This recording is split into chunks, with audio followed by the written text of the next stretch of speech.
Hello, hello. We are here tonight on our Tuesday night trainings. We come here every Tuesday night and we either share some information about the luxury short-term rental industry or we interview an expert guest. And I brought one for you tonight. I am super excited. As you can tell, I'm super stoked. We have with us the Tyler Coon of the West North Carolina market. So tonight we're going to do a little bit differently because here's the deal, guys. A lot of you have asked me, well, I can't find a realtor who is short-term rental savvy or investor savvy. Exactly. And so I have shared with you multiple different strategies that I use to find that type of realtor, one of which is kind of networking, right? I get referrals and so on and so forth. I have a whole process or a roadmap. But if you are fresh to a new market, you want to know, well, does this realtor understand what my needs are as a short-term rental investor? Because a lot of things come with working with the right realtor. You get great deals that are either coming on the market, or, new construction deals, just like unique opportunities, right? Because here's what I want to caution against is strolling or scrolling or whatever the terminology is through Zillow or trawling through Zillow all night long looking for deals, and you didn't get any sleep and you got to get to work and you're exhausted as you know what, and then the properties there are just kind of like picked over, already pending offers. Zillow takes that hot minute to update for you, so you really don't know what's going on with that property, right? And so if you have a trusty realtor in the short-term rental market that you are investing in that can continue to feed you deals, add you to lists, create like a custom list just for your budget so that you're in the know, you have your pre-approval letter, you're ready to go. And I mean ready, not tire kicking, ready to go. These realtors can deliver for you. And so with that being said, I do want to go over I have a list of 35 questions that I ask realtors to see whether or not they're going to be a good fit for what I'm doing for my short-term rental model. But tonight, we're only here for about 30, 45 minutes. We usually go over, Tyler, I'll tell you that right now. But we're only here for a short period of time. I'm just going to go over 10 short questions or so, but I definitely want us to make sure that we get an intro from Tyler. So with that being said, if you're here with me, if you're listening, I want to see some thumbs up because we're doing kind of mic check. Thumbs up, some hearts, some waves, some hellos. Who is here with me? I do see that we have some folks watching, but you know how Facebook is and tech is sometimes. So definitely let me know that you are here. Mic check, everyone. You may hear my dog too in the background howling. I love it. All my units are pet friendly. So there we go. I'm ready. I'm ready for it. Awesome. Hi. Yes. Okay. Jenna. Hey, girl. Elizabeth, I haven't seen you in a while. Paris. Hey, Christian. Thank you for being here. You are my ride or die girl. Leah. Hello. Hello and welcome. All right. With that being said, take it away, Tyler. Can you just introduce yourself to the people, please? Yeah, absolutely. Well, hey, everybody. My name is Tyler Coon. I am a short-term rental real estate investor and agent in the Western North Carolina market. So the only type of buyer that I work with is a short-term rental investor. I chose the niche because I am really good at data-driven analytical decisions, and that fits really well with the short-term rental market. So it's a space I love. I was an Airbnb host before I was even a real estate agent. So it's really a natural fit for me. My clients have seen a lot of successes, a lot of wins, and I will not pitch a property unless I would buy it myself. And so I think that really is where I come from, is a place of contribution in terms of making sure you get a great investment. And I tell everybody, I'll be the first one to tell you not to buy a property, which is not what the typical real estate agent does out there, right? They're trying to sell as many as they can and sell as much as they can. And I'm on the opposite end of that. I only want to sell you what's going to be good for you, or that I would buy myself. So yeah, that's it. That's me. And I'm looking forward to speaking with Rachel. Thank you so much for having me on, and any value that I can add to the group. Please go ahead and comment any questions you have about the market here in Western North Carolina. Send me a like if you're watching, if you can see me, if you can hear me. And Rachel, let's get started. Yeah, awesome. And that is one thing that I really liked about Tyler. When I bumped into his group, I don't even know how that all transpired. You know how sometimes Facebook recommends you to go into a group. When I saw Tyler drop a couple spreadsheets and a data Rabu seasonality chart, I was like, I need to know this man. Okay, this is legit. This is legit. So if a realtor is dropping AirDNA numbers, data Rabu numbers, they already understand what it is that you're doing. And so definitely tap in with them. Always double check for yourself regulations, HOA, CCNRs, if that's a thing for that property. But that is already a realtor who I told Tyler, that's a realtor after my own heart as soon as I saw those numbers. And so was really excited. We brought Tyler onto our smaller mastermind group last week and really excited. We already have within our group 3 properties under contract, which is insane. So super stoked about the Western North Carolina market. And that's why I'm bringing him to you here today. And so here are some of the questions. And I do have a checklist, like I said, 30 or so questions, but I just want to highlight a few just to give you guys an idea and kind of like a starter kit on what to ask a realtor, because I do get that question a lot. Like, I don't know if the realtor, and it's not even about a touchy-feely thing. These are objective questions, numerical questions, close-ended questions sometimes. And so that'll give you a little bit of the type of realtor you're working with. And there's nothing wrong with the other types of realtors. Just know that the residential realtor for that first-time home buyer is going to be different from a short-term rental realtor. And you want that expert in the short-term rental industry to be one of your members of your team, really. And I consider Tyler now a member of our team as he continues to educate us on the market and to provide us leads for properties. So super excited about that. All right, so here's one of my first questions. Hello, Tyler. How long have you been a realtor in the Western North Carolina area?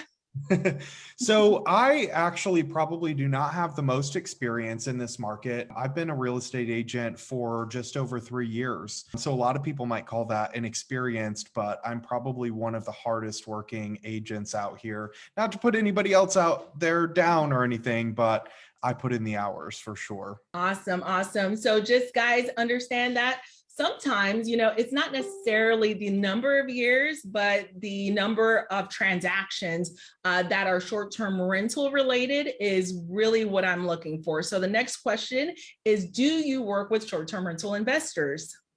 All I work with is short-term rental investors. If it's a first-time home buyer or someone moving to and from the area, a listing that is not one of my investors selling a short-term rental, I'll send it to somebody else because my complete focus needs to be on this and this alone. Awesome. And so that goes in line with the next question I typically ask. Well, what is your experience with helping short-term rental investors? And you can go ahead and take that.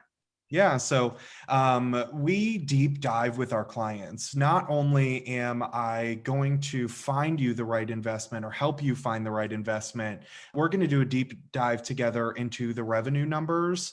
And when I look at the revenue, I want to see that not only do I feel confident this year that the revenue is going to be good, but that in the future, there's potential for growth, whether that's a couple doing more than what I think this property could do this year. So a goal to get to, or maybe value adds in terms of hot tubs or something like that.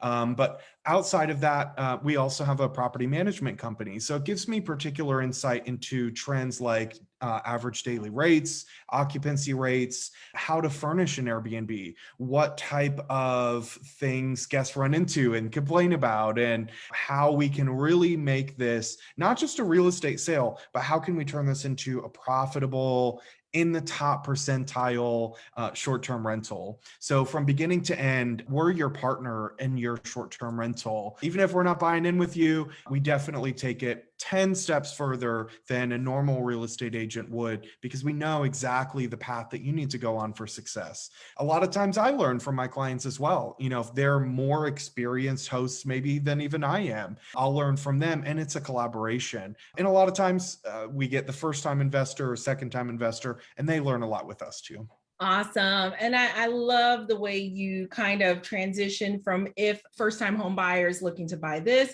we would then refer them out, versus what the needs of a short-term rental investor is. Because guys, listen, when I was starting out 3 years ago, there weren't that many Tylers out there. There really weren't a lot of short-term rental investors. You do have those that are focused on those tried and true larger vacation rental markets, right? But when you start to go out a little bit further, there really aren't too many overly experienced short-term rental realtors that really know the numbers the way that we know the numbers, especially in our mastermind, and the way that Tyler knows the numbers. And so what we would look for as a first-time home buyer, we're looking for square footage, and we're looking for good schools, and we're looking for that whole mindset, and that paradigm completely shifts. I'm not saying that square footage and good school doesn't matter, but for a short-term rental investor, not as much. So if you were to itemize, the top features, square footage and good schools. For me as a mom, that's all I was looking for, right? Do we have enough room for everyone? Are we near good schools? Short-term rentals is a whole different situation. So thank you for showing us that, that is the difference, and that is the biggest difference. So my next question, and for those of you who are jumping in, hello, Letitia. So good to see you. Oh my goodness. Hello, hello. I see a lot of people that jumped in. Val, hey Val. Hey Jen, Paris. Paris, you are always here with us. I so appreciate you joining us. Jeff Chisholm. Jeff Chisholm says, Tyler Coon is the real deal. That is what I'm talking about. We get that kind of love in this group. I so appreciate it. Thank you, thank you, thank you. I so appreciate each and every one of you being here with us. And I see as the crowd we just doubled the number of viewers. So let me just give you guys a quick little update. We have with us here Tyler Coon, Western North Carolina short-term rental realtor and expert. He's talking to us about that region. Like I said to everyone, it's another mountain short-term rental region that is killing it. And what we're doing, we're going through an exercise. I have a 35 question checklist. However, we're just going to cover about 5 or so tonight for my realtor interview. So this is how I identify if this realtor, and we're doing a play-by-play, if this realtor understands short-term rentals. There's nothing wrong with the other realtors, but I want to make sure they understand short-term rentals, because it is an investment. And honestly, it can be one of those investments that you put your money in. And unfortunately, I have seen it go south if you're not working with the right individuals. So I don't want any of that to happen to anyone in our community. So that's why we have Tyler here with us tonight. And that's why I am going through some of the questions that I do ask. So next question, how many houses did you sell to short-term rental investors last year? So we did over 30 to investors last year. And last year is when I really niched down into the short-term rental industry. And so I started working with a group of doctors out of Myrtle Beach. And I found I'm doing these deals and I'm having so much fun. And that's what you really want. You really want to work with people that enjoy what they do, and it's not a chore to them. I will literally sit up and run AirDNA reports at night on stuff hitting the market because I like to see the trends and things like that. So to put it in perspective, we did 30 last year. We're on track this year to do 120, all short-term rentals, 100%. So a big change here in Western North Carolina, but I don't think that means the market's getting oversaturated. It's unlikely that that would really be the case here because overall it's a primary residential market, which is what I think is different than somewhere like the Smokies. Gotcha. I love that. That trend is insane. And you know what? We have a lot of members of the group. As we see the group is growing by 50, 100 individuals every day, we are interested. We're very interested in short-term rental investing. And so as I see the group growing, I fully anticipate you're going to continue to see your numbers grow as well. All right. So next question is, are you familiar with what area do and do not allow short-term rentals from a regulatory and zoning perspective? Yeah, so there are 4 cities or towns in our area who have banned or almost banned short-term rentals. And so the town of Boone, which is like top west North Carolina, the town of Blowing Rock, the city of Asheville, and then the town of Highlands last year almost passed and then pulled back a law, but it's somewhere I would stay away from, right? If they're mid-ban on short-term rentals or the regulatory attitude on short-term rentals is not super friendly, it's not an area that I'd feel comfortable investing long-term in. And so even outside of that, you want an agent that knows how linked up the cities are. For instance, if the town of Highlands is potentially going to ban short-term rentals in the future, what other towns might follow that? And so there's a town right next to Highlands called Cashiers that the towns are very similar in makeup, and the downtowns have the same type of shopping, the same type of restaurants, the same type of folks that live there, second homes, a mix of short-term rentals now, and they're very intertwined, right? They're very close to each other, and also they're right next to each other. And so it makes me worry that if they banned in Highlands, they could ban in Cashiers. So I'm staying away from those areas specifically. The great thing is about, like, let's say the city of Asheville, the town of Boone, the town of Blowing Rock, the town limits and city limits in Western North Carolina are incredibly small. So we just put 2 deals under contract this week that have Asheville addresses, but they're actually just right outside city limits. And so at that point, you want a real estate agent that knows the city of Asheville is not allowed to annex any additional territory. So you really need to dive that deep before you make a mistake and buy something that you're not going to be able to use as a short-term rental, because who knows where the market's going. You don't want to waste your deal today that a lower interest rate that maybe by the time in December, let's say interest rates are 5.5%, 6% potentially, you may have wasted your deal there that now you have to sell it and buy something else and waste a little bit of interest rate. So it is really important to stay familiar. I stay friends with town council people. I stay really good friends with like agents that are maybe in the zoning arena, or they're doing building, or it's always good to be talking as much as possible to local officials or people that are really involved in the local small communities. So that way you really have a feel for like what's coming or what's potentially coming, so you can just stay away from it. Awesome. I love it. And so that is an example of a thorough response. and I hate to do a play-by-play or breakdown of the conversation, but I think it's important because this conversation, guys, for those of you who are just jumping in, is a two-pronged conversation. I do want to introduce you to Western North Carolina,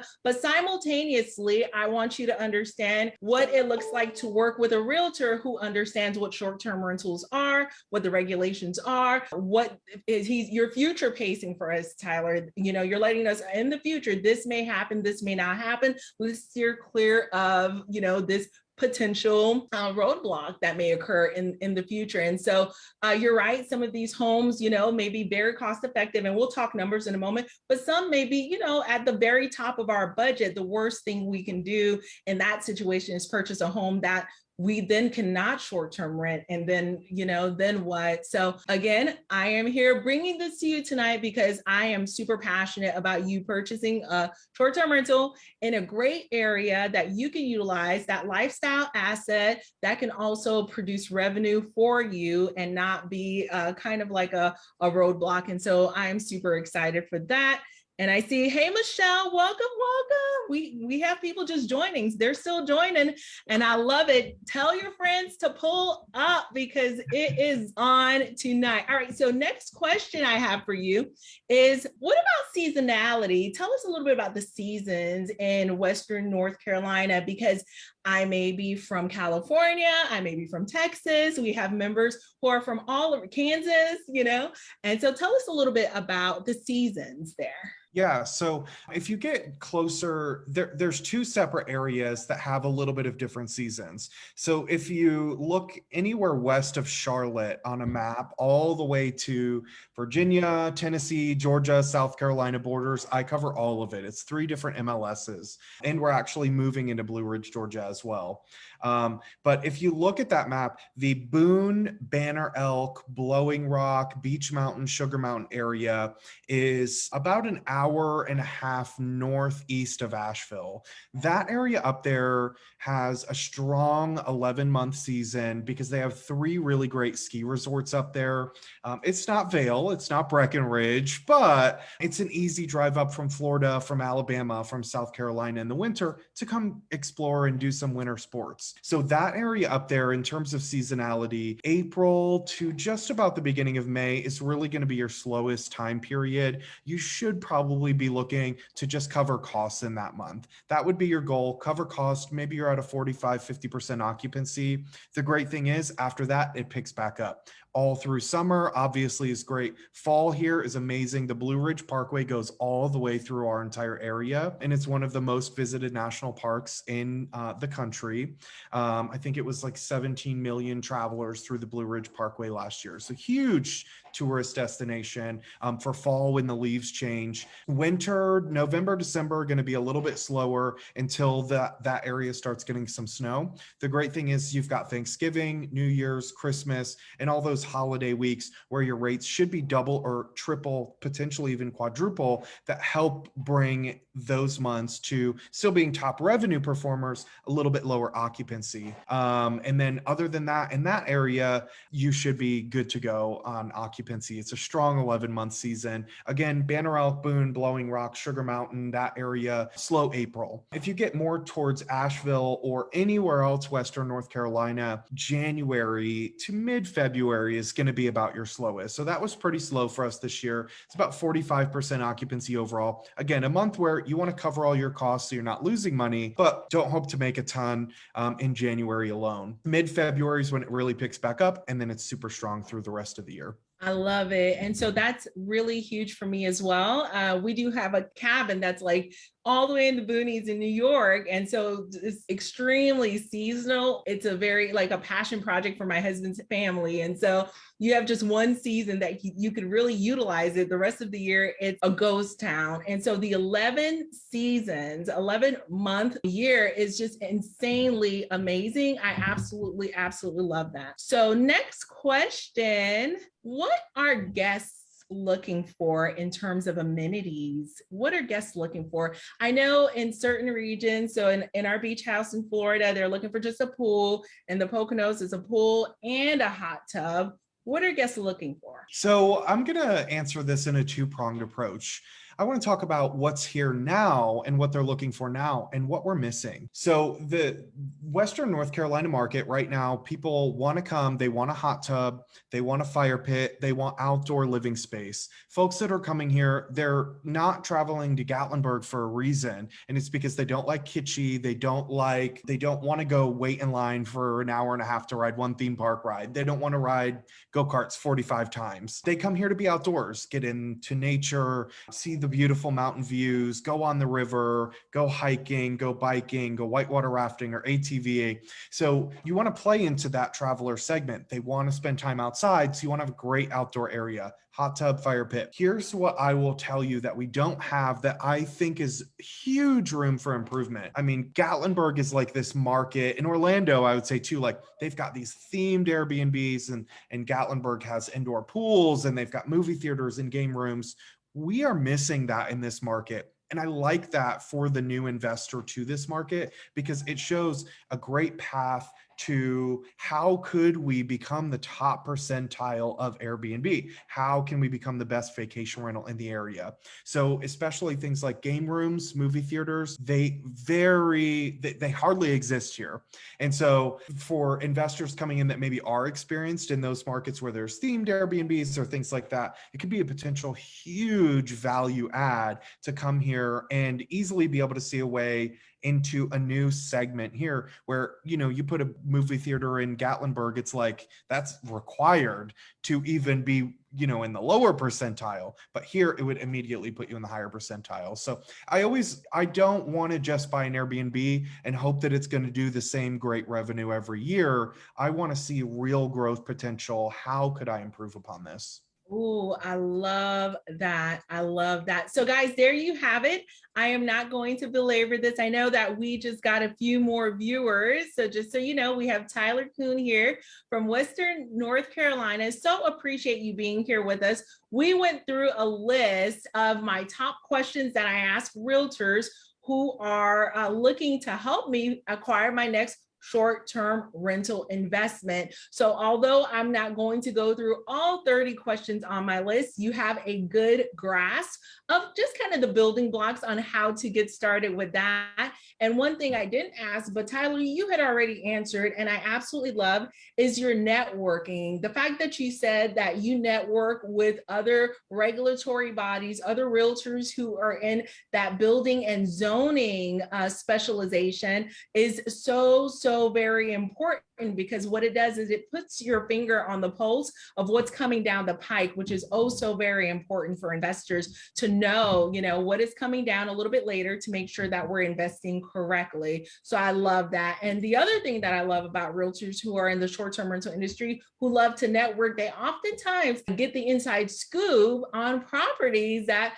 may not get on the MLS yet. So definitely tap in with those types of realtors who networking is their superpower and connecting with others is their superpower, because that is a very important one to have. So thank you. So we have a few questions, and hey, Naomi, I see you. Oh my goodness, we have a few others that join and they're saying hello. Michelle, hello. Hey, Shannon, welcome. Hi, Na, I remember you from last time. Welcome. So excited for all those who are here with us. So we do have a couple of questions. Let me go through them. And thank you, Christian. I see them. Christian threw them on a little spreadsheet for me. Debbie wants to know, what towns in particular does Tyler work in? Can you rattle off those towns again for us, please, Tyler? Yeah, so if you go look at a map, honestly, anything west of Charlotte in North Carolina to all the state lines, north, south, and west, anything west of Charlotte, I cover all of it. So to rattle off some towns, and really these would be good investment towns. These are where we own Airbnbs, where we manage Airbnbs, where we sell all day. Asheville, Lake Lure, Bryson City, Mars Hill, Weaverville, Banner Elk, Blowing Rock, Beach Mountain, Boone, Sugar Mountain, all of these areas can perform really well, and I operate in all of them. Awesome. I just typed some of them down here to Christian and she'll add them to the chat. So awesome, but definitely tap in with Tyler. Tyler, we're going to need your Calendly link too when you get a sec, so that we can let the individuals who are here who are wanting to connect with you, they can then connect if they want to get a little bit more details in terms of those particular cities. So thank you for that question. Debbie, Debbie, I missed you from this morning, girl. What happened to you? I'm so happy to see you. All right, Paris, you're a staple here. I so appreciate you joining us every Tuesday night. So Paris says, how do you find the regulations for STRs? Yeah, it really just depends, because it could be there's a kind of multifaceted approach here. It could be county regulations, but we don't, at least, we don't have those here. North Carolina typically leaves it to the city or the town to regulate on things like short-term rentals or rentals in general. So really talking to somebody at the town, the zoning office in a specific town could tell you, or have an awesome real estate agent that already should know in that area. They should be able to tell you like what the regulatory outlook looks like. You definitely want to make sure that you can Airbnb it. On another level, on HOA documents, this is where it gets a little bit tougher. An HOA could have been formed, let's say 1976, and had original covenants and restrictions. There may be amendments since then. So you really have to be able to do a deep dive. You could do that yourself. You could look through the register of deeds for whatever county you're looking in, but it can be tough. So maybe you want to have a real estate attorney actually dive into that for you. A lot of times nowadays, houses are going under contract so quickly that you may not have time to do that. So just another reason to really, if you're not looking in my markets, go find an agent. I would say that would be your best use of your time, honestly, is before you even look for a house, go find an agent to make sure that they know what they're doing, vet them first, and then work through them on some of that stuff, because they should be able to provide the answers for you like that. Awesome. Thank you. And I love that question, Paris. Thank you for asking it, because what that tells me is that you're very mindful before you actually make a transaction. The regulations are so very important. Tyler's absolutely right, because regulations are sometimes just straight up brand new to certain regions. So it's like sometimes there's no regulation, sometimes there's a version, sometimes there's a limitation and it has to be owner occupied. Sometimes Sometimes it could be short-term rented a number of days a month. Sometimes you need a permit. Sometimes you don't. Sometimes square footage matters. The septic tank matters. I have seen it all across the US. It is a thing, Paris. And I love that you asked this question. And one of the things we do in our mastermind, I have a whole roadmap, and it starts with a simple Google search. Believe it or not, I look up short-term rental ordinance of insert city. And if it's Atlanta or Panama City Beach, just insert city, you start there. And then what you're looking for, that's going to be like the true meat and potatoes. You're looking for municipality code or a municode or short-term rental ordinance of Atlanta, something that is published by a atlanta.gov or some one of those bodies. That's already going to tell you, okay, this is probably a credible source, and you read that. However, if you don't find that, which a lot of times you're not going to find, you then contact the county clerk's office for that city, township, parish, or whoever, and you ask them, hey, what is the short-term rental ordinance of insert city? And they're going to say, oh, we don't have any. And you're like, okay, great, but is there anything in draft? That's the other thing. You remember what Tyler says, you got to see what's the temperature check. Are they going to be friendly towards it, or are they aren't? Because if there's something in draft, you need to highly take that into consideration, because that's going to tell you whether or not in about 3 months, you future pace it in 3 months, 6 months, what you will be facing. So those are the first 2 steps, and that already is going to get you going. But I have 8 steps on finding out what it is.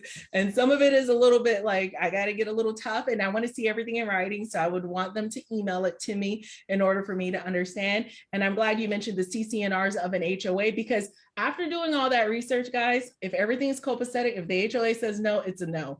They trump everything. And so if you didn't know that, now you do. I don't want anyone, again, in this community to go out there thinking, well, the city says it's okay. But if you are purchasing a property that is a part of a mandatory required HOA and they say no short-term rentals, it is no short-term rentals. Doesn't matter what the city says, okay? So not to be mean, but that's the truth. Am I right, Tyler? What are your thoughts? Exactly right. Yeah, exactly right. I've had it, for instance, where the HOA allowed short-term rentals, but I called the HOA president and he said, no, we don't like it. I would just stay away. Don't risk it. There's absolutely no reason. It's not the last deal in the world. Even if it looks like the most profitable deal in the world, stay away. Don't do it. Just go away. Find somewhere else. That would definitely be my advice on that, for sure. Yep. And so if we want to talk a little bit about the HOA, what I tell my community is, if the only reason I would participate in purchasing a property with an HOA, the only reason is if the HOA is there to pretty much collect fees for absolutely amazing resort style amenities. And it has to follow 2 caveats: resort style amenities, and they're just collecting fees for really nice amenities. And number 2, over 50% of the properties within that HOA are short-term rentals. Those are my rules. This is not something that's gospel or anything like that, but that's how I live my life. And so that has served me well, because I've been burnt before. That's going to be a story time. I'll tell you about my whole HOA burnt situation a little bit later. So yeah. All right. So next question, Jen is asking, please answer this question because I can't get an answer from anywhere. Jen, oh no, what's going on? Okay. So Jen says, what about condos? Lower costs of entry, nice amenities, yes, HOA fees, but some aren't extreme and can actually cover a good deal of your expenses than you would have otherwise. Do you have the same occupancy rate as cabins, different demographic? I don't understand the part about different demographic, Jen, but I'm following you, girl. I got you. I'm following you. So Jen wants to know about condos, lower cost of entry. I love that. I'm here for it. Nice amenities. Yes. Shared amenities. Yes, there are HOA fees, but some aren't extreme. Okay. I can dig it. I can totally dig that. And can be a good deal. Yes, I'm following you. Some are, some aren't. So it sounds like you're doing your numbers, which is amazing. That's good.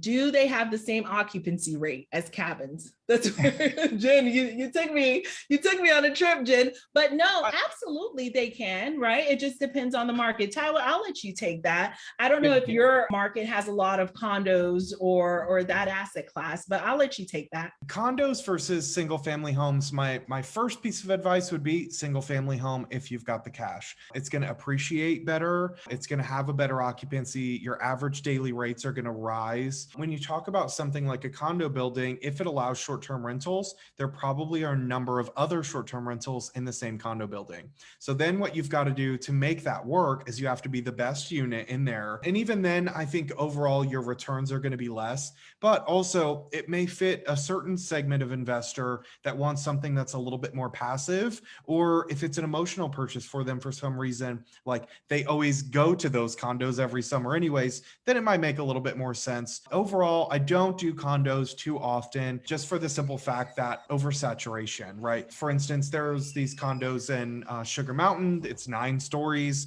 Almost every single one is a short-term rental. So there's always competition.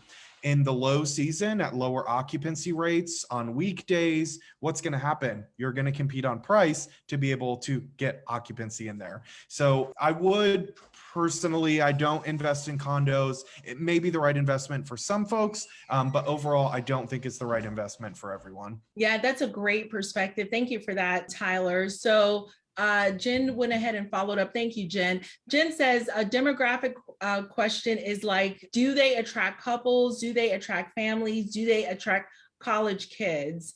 And so I hear you, Jen. So here's my take on it. I also don't invest in condos, but some of my students do. And what I have seen to be a great value proposition for condos is sometimes you can get to tier 1 and be more cost effective if you're on a beach property. So or even probably ski, you can be in a condo right, by what is it called? The Black Diamond or something like that, where the ski lifts are. And so you can probably get into that asset class and that view and that entire vibe without having to spend $3, $10, $20 million. You can spend a couple $100,000. So I absolutely love that about condos. But again, you do want to make sure the HOA is okay with short-term rentals. And you also want to make sure that a good majority of the properties, 50%, I think is a good number, are short-term rentals, because all of those homeowners can then vote and support, anything that is going to be a little bit short-term rental friendly. But I don't want to underestimate what Tyler has just said, because what we're seeing as the trend for 2022 is that guest is a little bit more savvy. They're a little bit more picky. They are looking for that unique experience. And so everything that Tyler touched base on a little bit, that outdoor fire pit, creating that entire vibe, you cannot necessarily do that with a condo. So if you're going into a condo community, you want to make sure, of course, stay in your budget, but you want to make sure it has maybe the latest and the greatest and the top amenities, because guests are looking for that unique experience. They're looking for a higher level of accommodations. They're looking for the newest, they're looking for the best. And my perception is with a single family home, you can absolutely make it into something like they've never seen before. Whereas the condos, you have the 4 walls, like everybody else's 4 walls within that building. There's only so much you can do to stand apart from the competition. And I'm all about outpacing my competition. I'm all about being in the 99th percentile. Even my revenue managers that I consult with, they say, oh my gosh, you're like the most expensive thing around. I'm like, yes. Yes. And I can do that because I can be unique. With the condo, you're locked in. If everyone's charging $56 a night, guess what? We'll squeeze in 60 a night.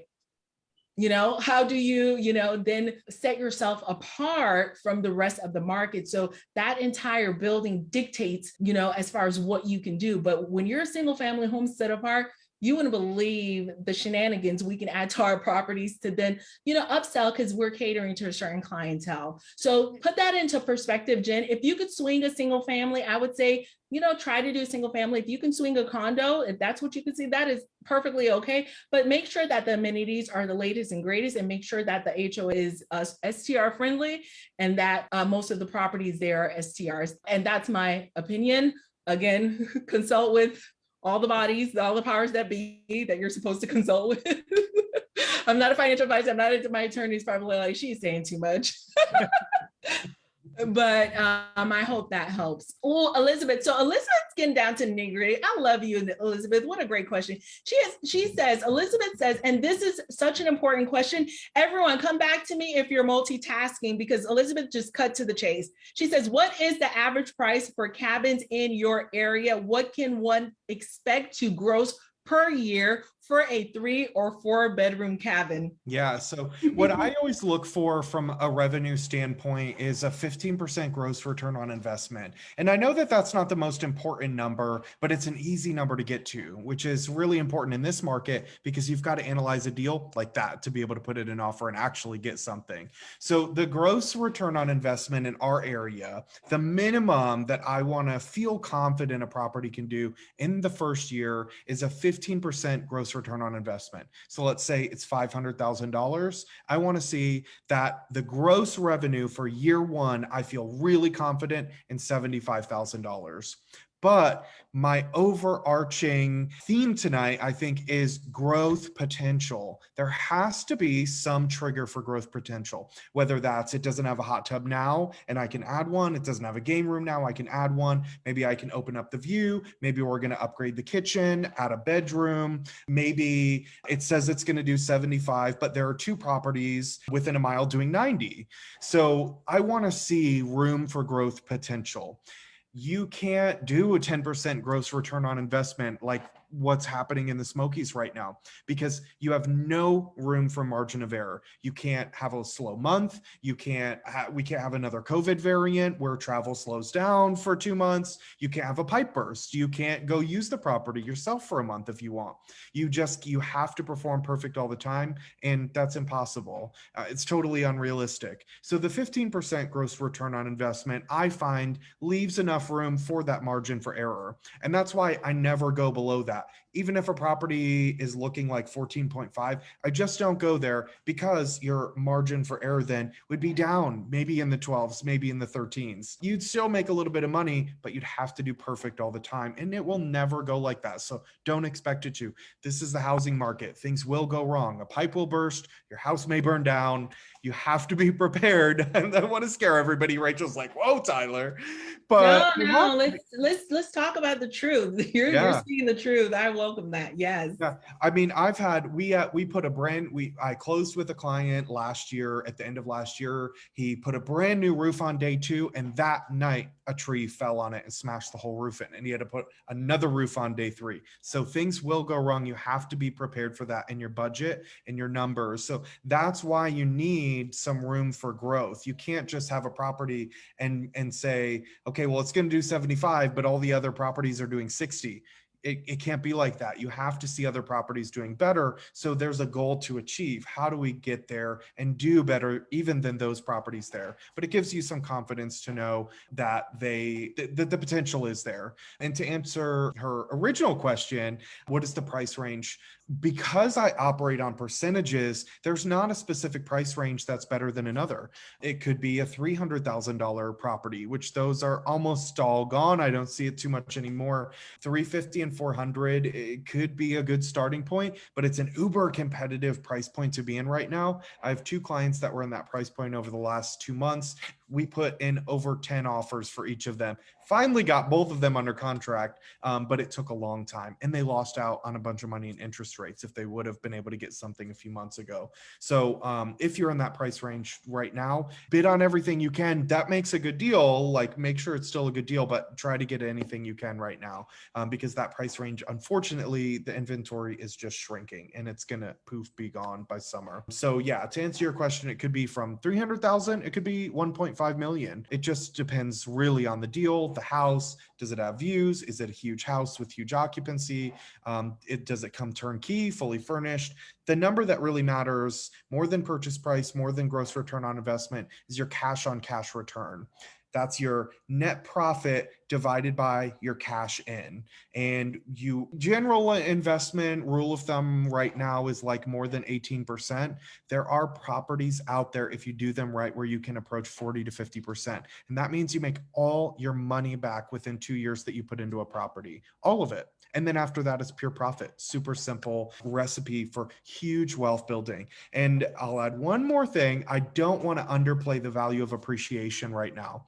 There is all signs pointing to no way to fix this inventory shortage. When you have a clamp on inventory and it is not going to go up, appreciation goes through the roof. And so you should be making as much money in intangible appreciation as you are in gross revenue per year. It's like the silent secret. It's the little cherry on top. It's so important to make sure that you're investing in a property that has appreciation potential, because I have a doctor that bought 10 houses with me last year, and he, between January and December, he bought 10, and he was able to cash out every single dollar in down payment that he put, all within the same year. Done. All his money back out. Now every single dollar after that is pure profit, and it just cascades and keeps rolling and rolling like that. So don't underestimate appreciation potential. Don't count on it. Make sure revenue stands up to the property. Don't give it all away, but appreciation should be a nice hidden gem for you. Woo! That was good, Tyler. Oh my goodness. Elizabeth, thank you for the question. But Tyler, you came in hot with all of the aspects of the average pricing, the gross margins or the gross revenue that you can expect, right? Or what you should be looking for. And then the secret sauce of the appreciation. I absolutely love that. Thank you for that. We have more comments. You're welcome. Jen says, thank you, guys. You are so welcome. Smiley emoji, prayer hands. We have a comment from On. On says, good STR insurance. Yes, Morgan, I see you. Good STR insurance is also very important. Michelle K is watching. Welcome, Michelle. Welcome to the party. We're so glad you are here as well. And we're super excited, guys. So we had Tyler as a guest speaker to our private mastermind group last week. And we are super excited that within that group, we have 3 houses under contract in just a matter of a week. So super stoked about that. So definitely, if you are ready, and you shared a lot of great wins, Tyler, but we know you also shared some learning opportunities. I don't think, you either win or you learn, right? There's no losing. So for those homeowners or for those investors who were purchasing or wanting to purchase within that price range, you made 10 offers, they didn't get it. What was the magic that allowed them to finally, get the deal? Because that's something a lot of people are facing. I'm hearing it all the time. I'm putting offers, I'm not getting anything. What helps us to get the deal done, Tyler? Tell us that. I would say don't fall into paralysis by analysis. We are in such a great housing market right now. And I know it doesn't seem like that from the buyer's point of view, right? It is obviously a huge seller's market, but there is no end in sight for this inventory problem that's happening. There's just nothing I can think of, or anybody has been able to tell me to think of, that makes me think there's going to be a magic wand and all this inventory is going to hit the market. Interest rates were so low. Interest rates, even historically today, are still so low that a lot of first-time home buyers were able to get into the market. As hard as it was, it was some of the highest sales years ever the last 2 years. And new people have entered the market. Older folks are staying in their homes longer. And so what does that mean? There's always going to be less inventory if new construction's not happening. And today, new construction, at least in my state, is not happening. It's at a standstill. It's nowhere near the pace it would need to be to actually keep up and keep inventory at a balanced level.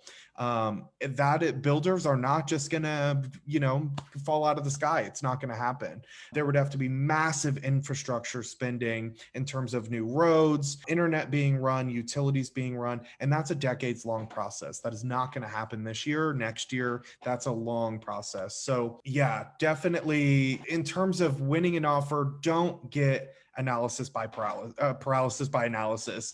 Don't be scared to jump in. Find something, make sure it's a good deal, have it inspected, look at what the appraised value is. Don't jump into a bad deal. The good deals are out there, But if you find one, don't be scared to jump into it.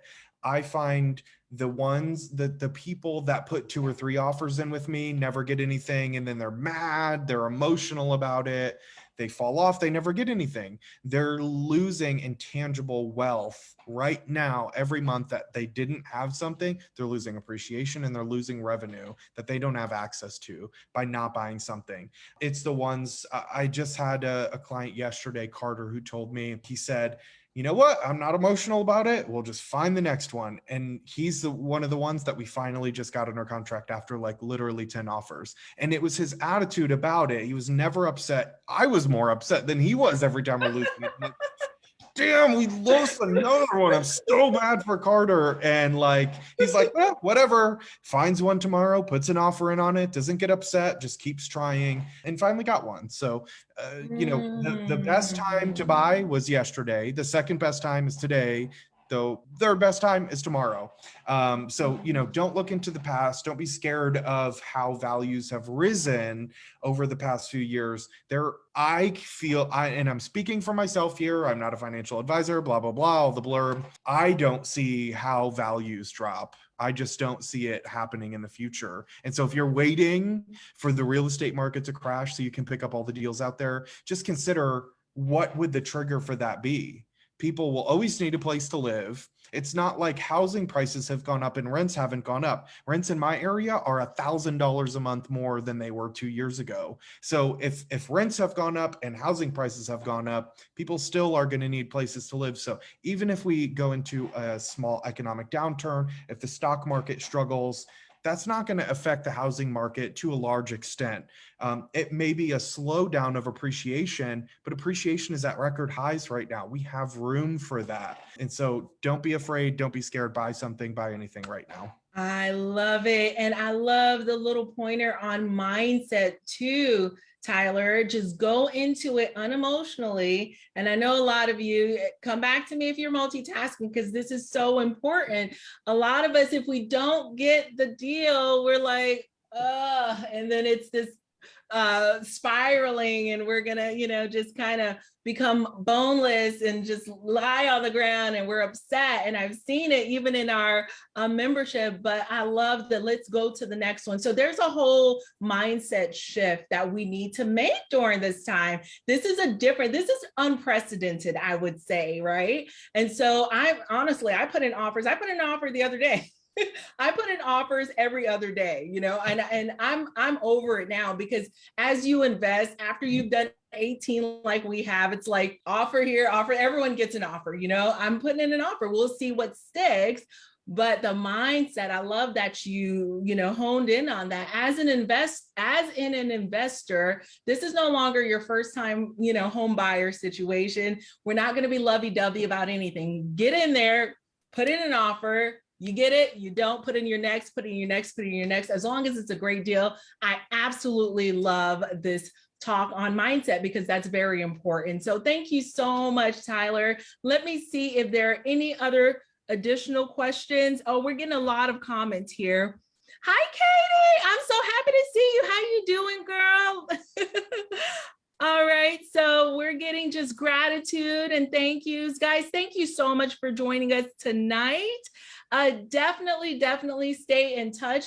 Tyler, when you get a chance, if you can circle back in the group and then add your Calendly link, or if you can text it to me, I'll definitely get that added in there for you. And if guys, you want to check out Tyler, just reach out to him. Be sure you're ready with your what is it, the lender pre-approval, because there's nothing Tyler can do for you really. If you don't have that pre-approval, your offer just isn't going to get accepted. It's too competitive. So definitely have your ducks in a row. This is something we emphasize in our mastermind. Have your ducks in a row before you go ahead and you tell Tyler, yes, I'm ready, put in an offer. Because when you ask them, he's putting in offers like immediately, because that's the time frame, he needs to get it done. So get your stuff together, get your life together, because we have a lot of great resources within the group. Definitely reach out to me if you don't know who our lending resources are. So happy to have them as a part of our community in order for you to get into one of these amazing properties. So again, tap in with me if This is something, guys, this is something we do on a weekly basis here in the free Facebook group.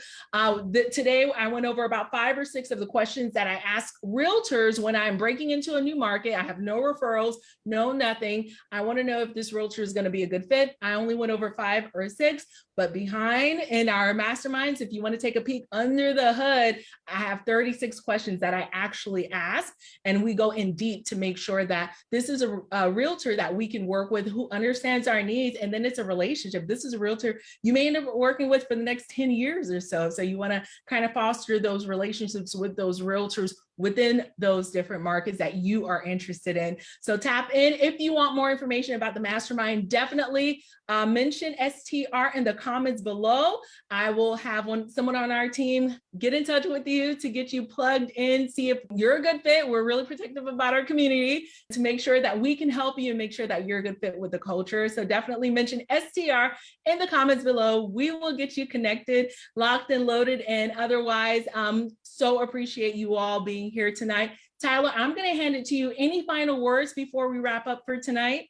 Well, I really just wanted to add just a couple seconds to what we were responding to in our last question, especially about mindset and analyzing a deal. I think the best, if you find yourself getting paralysis by analysis, what I would do is come up with a standard set of qualifications for a property to hit. And whether it's 4 or 5, 6, whatever things it is, whatever you want in a property, but that also makes a good short-term rental. If a property checks all those boxes, make an offer. But set something up like that for yourself. If you find yourself struggling, do I make an offer? Is this the right one? I'm going 50,000 over ask. Is this crazy? Set up those questions for yourself. And that's what I do when I'm analyzing a property. Does it hit revenue? Is it either in a good location, or does it have a unique amenity like views? Is the occupancy there? Do the comps support the revenue? And is there 1 or 2 comps that are doing more? Those are the things that I personally really want to see out of a property. If it answers yes to all those, I'm going to make an offer. It doesn't matter what the purchase price is. I'm going to max out my DTI because that's the best interest rate you can be at nowadays. And I think that would be a really good, solid strategy for somebody out there that does struggle or get emotional about losing offers, or finds themselves going, oh crap, this one I loved is under contract. And then the next day, the same thing happens over and over again. Set up some guidelines for yourself. That may help you cross that bridge, face your fear, and be able to confidently make offers on properties. I think that would be my last piece of advice. Oh, I love that. So what I love about that, and I know we're at the top of the hour, is Tyler took the emotions out of it, right? So he gave you just a checklist. And I think that is one of the biggest gifts you got tonight, was that checklist. Find out what your, requirements are. You create your own checklist based on some of what Tyler has just mentioned, and you can add to your own. And then if it checks those boxes, put in an offer. Just put in an offer. Yeah. Unemotional. You're checking the boxes. The numbers make sense. The amenities are there. The comps are there. That's my little hidden last thing for the people who stayed here and looked at my face for an hour.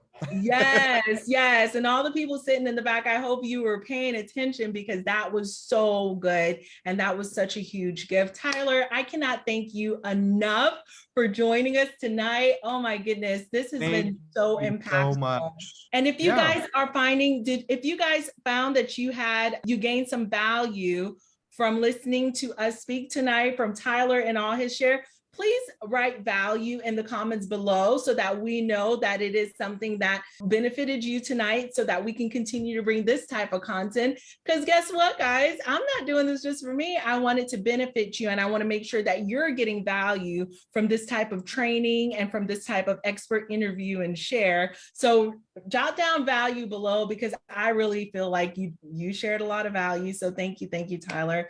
And I appreciate you. Yeah, of course, anytime. I can't wait to do this every week with you. Yes. I look forward to it. Value. I see you. Hi, Deb. Deb is just joining. Deb, you're going to have to, Deb is here. I see you. I know some people, I was like, you're just getting here. And then they tell me, I've been here this whole time. I'm so sorry. I didn't see. Hi, Just Taylor. absorbing all the Value. value you've been dropping. Yes, I love it. I love it. I love it. And guys, to me, that is the appreciation. Michelle says, appreciate the content and great value. Appreciate you both taking the time. And I appreciate you being here with us tonight, Michelle. Yay. Thank you. Thank you. Thank you. I could talk short-term rentals all night, but I've got, the natives are restless out here. So let me go and figure out this Taco Tuesday situation. So thank you, Tyler. Thank you, Rachel. Bye, everyone. Thank you so much. You have a great evening.